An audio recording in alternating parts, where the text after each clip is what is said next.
Love is the most powerful force in the universe. There's a story that physicists tell about the early moments of the universe. Right after the Big Bang, the universe was nothing but violent, chaotic explosion of energy and matter. Particles were smashing into each other, forces colliding. Everything was wild and unstable and expanding at unimaginable speeds. But then something happened. Forces began to emerge that held things together. Gravity, electromagnetism, the strong and weak nuclear forces. The unseen forces shaped everything and turned chaos into structure, disorder into beauty. Without them, the universe would be nothing more than scattered particles, incapable of forming stars and planets and life.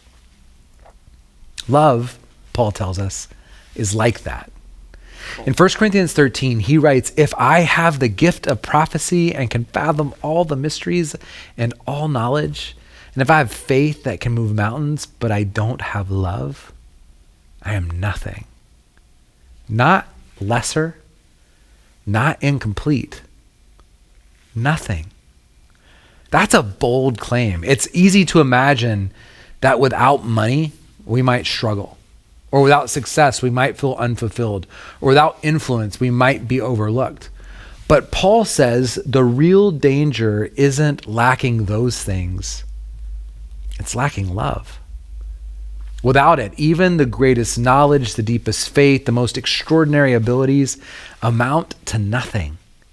We don't always live like we believe this. We hustle, we chase accomplishments, we build resumes and reputations. We push ourselves to achieve, to impress, to matter. We accumulate knowledge, gather power, craft identities, and none of these things are inherently bad. But when love is missing, when our drive to succeed outpasses our capacity to care, something cracks. Ask the people who reach the top. The ones who climbed every rung of the ladder only to find the view lonelier than they expected. The ones who built the empire and won the championship and gained the followers, but lost their marriages and their friendships and even themselves. Ask them what really matters. Because in the end, love is the only thing that lasts.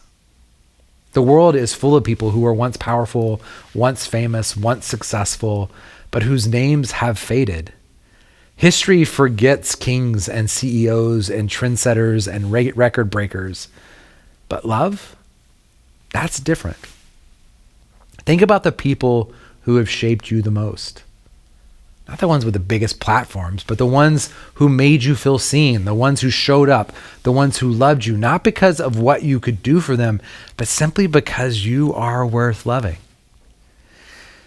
In the end, Paul says only three things remain: faith, hope, and love. But the greatest of these is love. Greater than faith, greater than hope, love is the force that holds everything together. It's the gravitational pull at the center of the universe. It's not simply an emotion, it's the very fabric of existence. So here's the question. Where in your life have you prioritized achievement over love? Today, choose one action, just one, that prioritizes love over efficiency, love over ambition, love over productivity. Maybe it's slowing down and really listening to somebody instead of rushing through a conversation. Maybe it's stepping away from your to-do list to be with people who matter. Maybe it's choosing kindness in a moment when irritation would be easier.